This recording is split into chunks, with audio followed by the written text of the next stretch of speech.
뉴스쇼가 수요일에 마련하는 코너입니다. 라디오 재판정.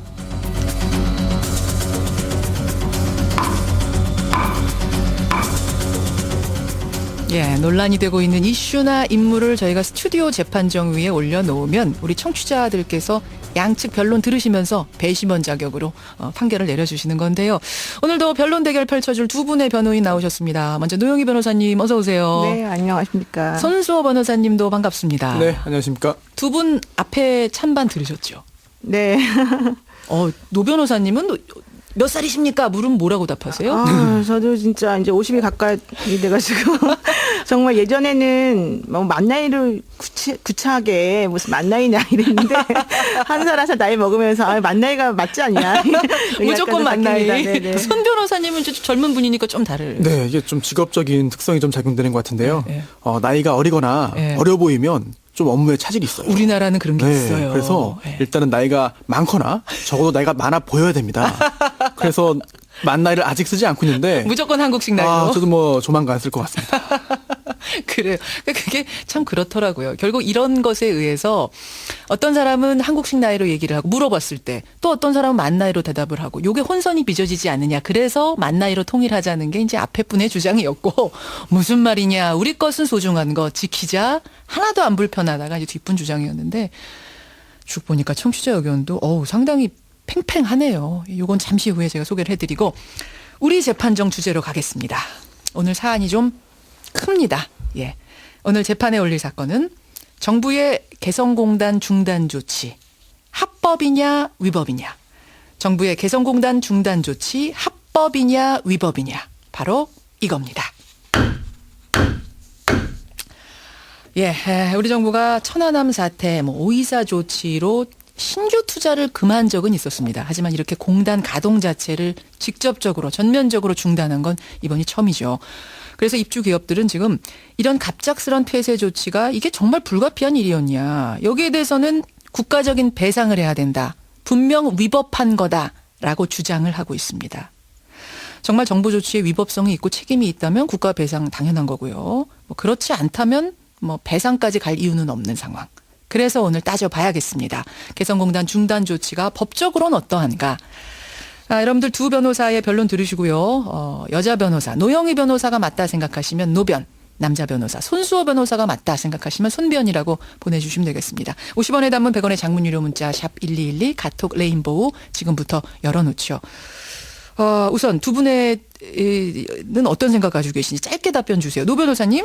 저는 이번 그 대통령님의 조치는 위법성이 강하다라는 입장입니다. 개성공단 중단 위법하다. 네. 손 변호사님은요? 정치적인 판단을 떠나서 적어도 법적으로 볼 때 위법성이 있다고 보기는 어렵다라는 입장입니다. 법적으로 문제 없다. 자, 두 변호사의 의견이 이렇게 엇갈리네요.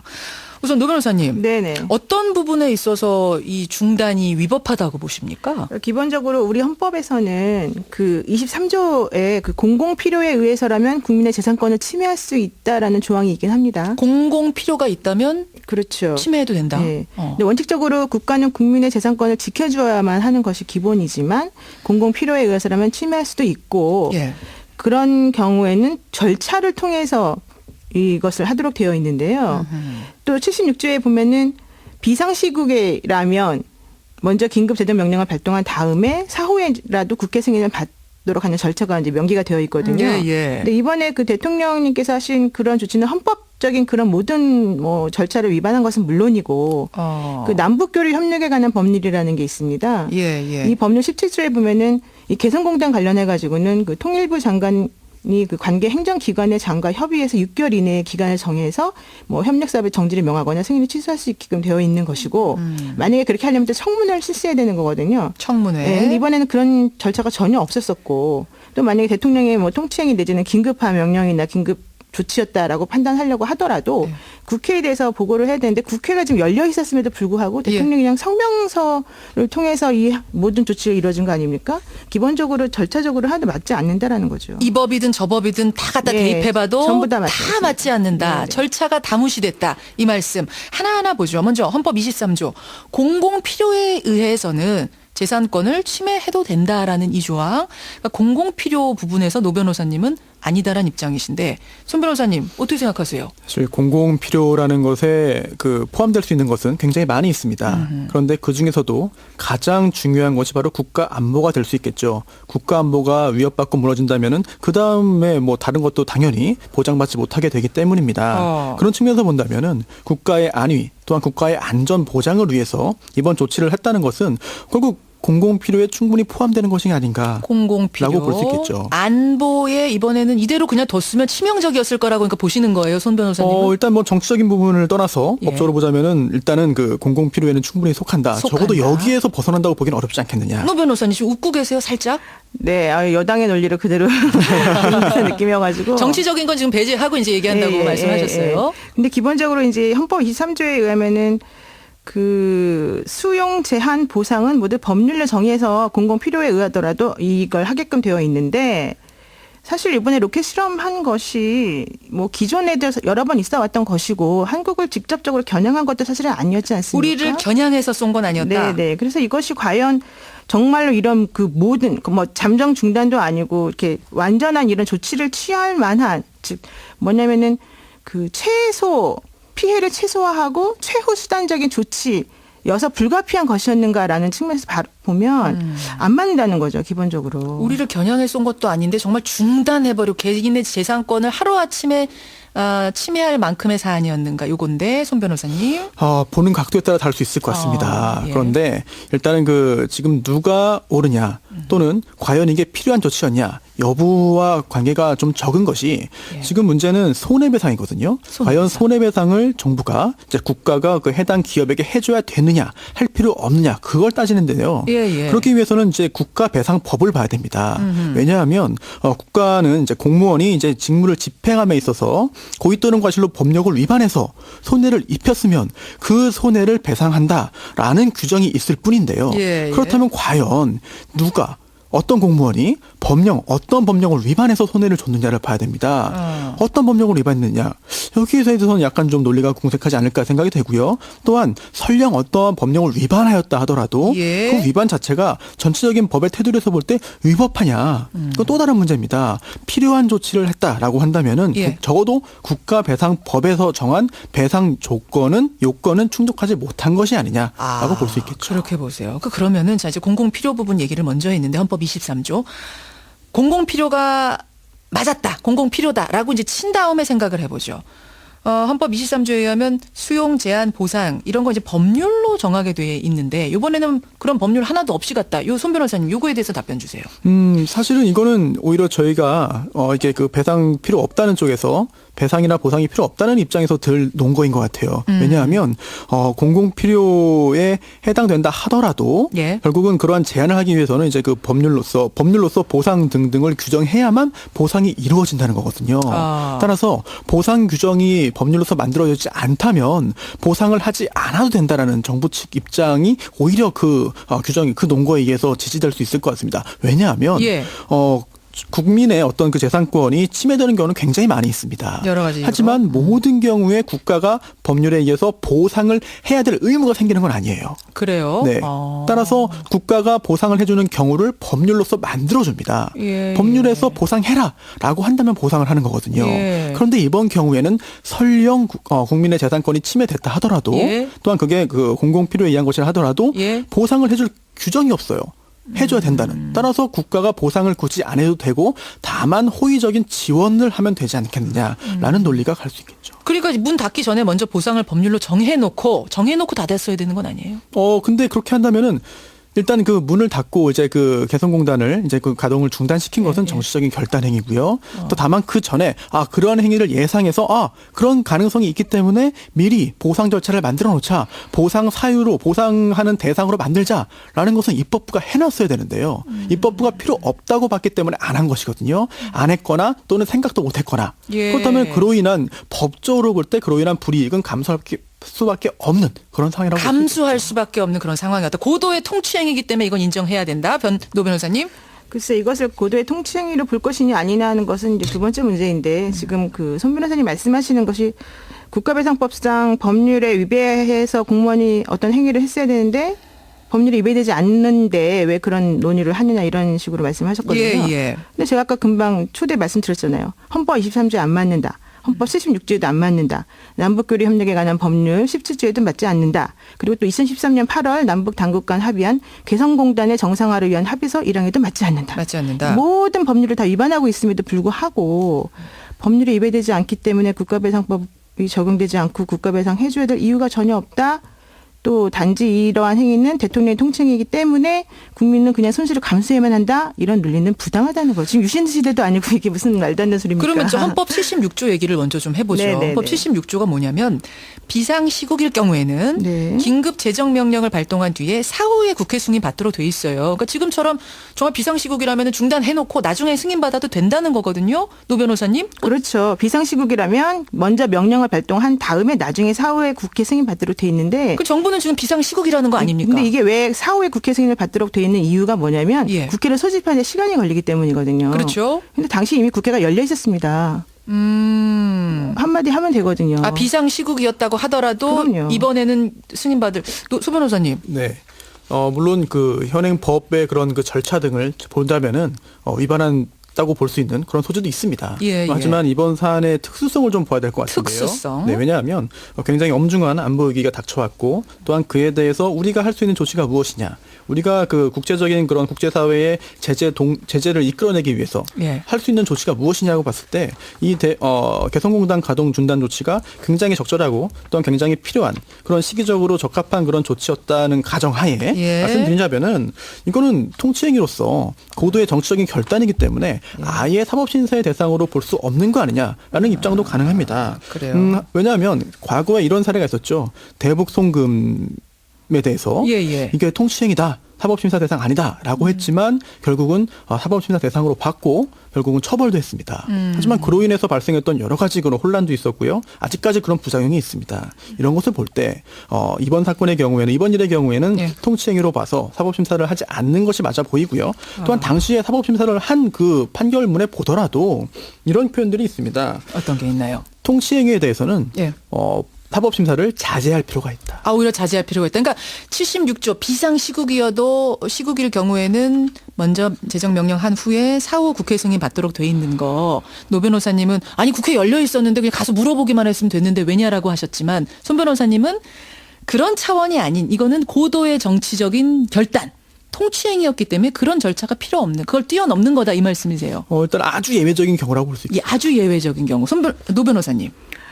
글쎄요. 얼마나 예외적인지 모르겠는데요. 기본적으로 거기에서 지금 계속 걸려요. 네, 그 정부의 조치는 가급적 피해를 최소화하는 방식이어야 되고 불가피하게 큰 피해를 낳는다 하더라도 그게 정말 북핵 개발 방지를 해서 실효적인 조치인지 또 다른 수단은 없는지 이런 걸 검토해야 되는 겁니다. 그런데 실질적으로 이번 사건에서 정부가 주장하고 있는 내용은 뭐냐면 그 개성공단 임금 핵개발이 지금 다 전용돼서 그러니까 우리가 개성공단에서 북한 주민들에게 임금을 지불하는데 그런 돈들이 70% 이상이 핵개발에 다 쓰여져 있다. 결과적으로 우리가 그래서 이 개성공단을 중단시켜야만 된다. 전면. 근거죠. 그렇게 주장하고 있는 거잖아요. 예. 그런데 사실은 우리 옛날에 천안함 사태 났었을 때에도 예. 그 국민의 생명과 재산의 보호를 목적으로 한다는 입장에서 오이사 조치가 있었었고 그 당시에는 이렇게 요번과 같이 그렇게 이렇게 전면 중단이 아니라 신규 투자만 금지되는 상황이었거든요. 그런 것으로도 충분히 할 수 있는 조치였는데도 불구하고 이번에 우리가 전면 중단을 시켰습니다. 그래서 그 근거로 내세웠던 그 개성공단의 임금이 핵 개발에 사용된다라고 하는 것에 대한 얘기가 있었는데도 불구하고 지금 또 어제부터 얘기가 나오지 않습니까? 그 증거가 없다. 그냥 우려를 말했을 뿐이다. 그렇다, 이런 그러니까 결과적으로는 과연 정부가 제대로 판단을 하고 제대로 확인을 하고 나서 이런 조치를 취했는지 그 부분이 또 문제가 된다는 거예요. 자, 여기서 청취자 배심원들의 문자 좀 보죠. 먼저 2533님은 재산적 피해는 국가적인 중대사였으니 보상은 해주면 됩니다. 하지만 핵 문제, 미사일 문제가 비상시국이 아니라고 하는 논리엔 이분은 동의할 수 없다. 이거는 비상시국 맞다. 예, 손 변호사 지지하셨고요. 반면에 0588님은 이 조치는 위법합니다. 개성공단 중단을 보고 이 조치를 본 후 사람들이 누가 이제 정부 말 믿고 사업에 투자하겠느냐. 책임 없는 행동이었다 하셨어요. 4110은 입주 기업에 종사하는 분이 문자를 주셨네요. 4110님. 정부의 일방적인 조치로 하루아침에 모든 걸 잃었습니다. 저희가 죄인인가요? 범죄자인가요? 이런 문자 주셨고 손 변호사님을 지지하는 0881님은 개성공단이 북한 정세의 급격한 변화로 중단된 거 아니겠습니까? 합법이냐 위법이냐를 논할 그럴 상황이 아니었다 지금은. 굉장히 시급했다. 이런 문자가 들어옵니다. 예, 문자 좀 계속 보내주시고요.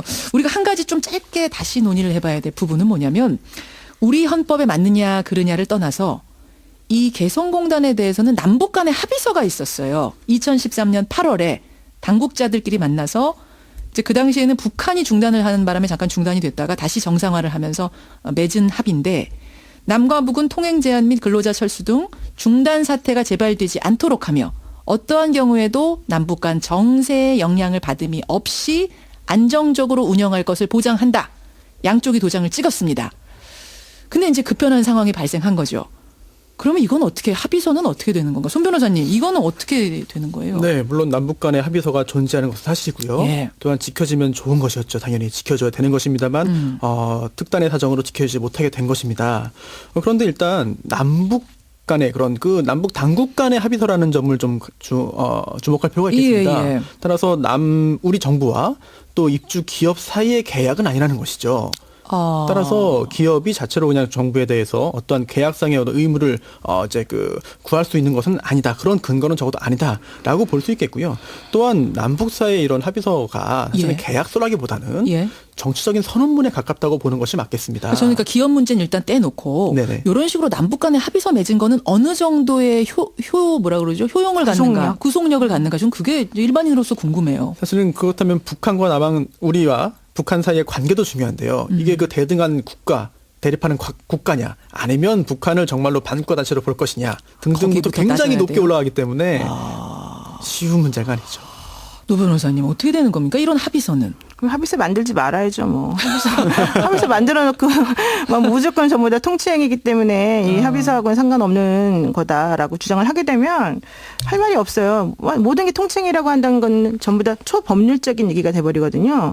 근데 그 대통령의 행위가 모든 것이 다 통치행위로 그냥 다 면죄부를 줄 수 있는 것은 아닙니다. 왜냐하면 그 대통령의 정치적 판단은 법률적으로 옳고 그름을 따지기 어려운 행위이기 때문에 예. 거기에 대해서 우리가 그런 것을 따지지 말고 대통령을 믿고 이러한 행위가 우리에게 정당하고 불가피한 것이었다라고 그냥 받아들이자라는 측면인데 뭐 대통령은 모든 것이 다 고대 정치적 판단이기 때문에 국민들이 거기에 대해서 왈가왈부할 필요가 없다. 왈가왈부할 수가 없다. 이렇게 말을 하게 되면 결과적으로는 아무것도 할 수가 없는 거예요. 합의서도 그런 차원에서 볼 때 존중을 했어야 그렇죠. 우리나라 된다라고 보시는 거. 법치국가인데 이런 합의서는 그럼 왜 만들고 이렇게 하겠습니까? 그러니까 손 변호사님은 사실은 이게 남북 간의 관계는 굉장히 특수하다. 이 부분을 말씀하시는 거예요. 그래서 우리가 그런 상황에 대해서 좀 정확하게 판단해야 된다는 말씀이고 노 변호사님은 특수한 거 맞지만 특수할수록 오히려 더 존중을 해야 된다. 이쪽의 입장이신 것 같은데 자 판결을 내야 할 시점이 왔죠. 어떻게 집계가 되고 있습니까? 50원의 단문 100원의 장문 유료 문자 샵 1212 카톡 레인보우로 받아봤는데 이렇게 나왔습니까? 예, 최종 집계가 됐는데요. 오늘은 좀 압도적이네요. 예. 개성공단 중단 정부의 결정은 위법한가 합법한가? 우리 청취자들은 93대 7로 개성공단 중단 조치는 위법하다. 노영희 변호사의 손을 들어주셨습니다.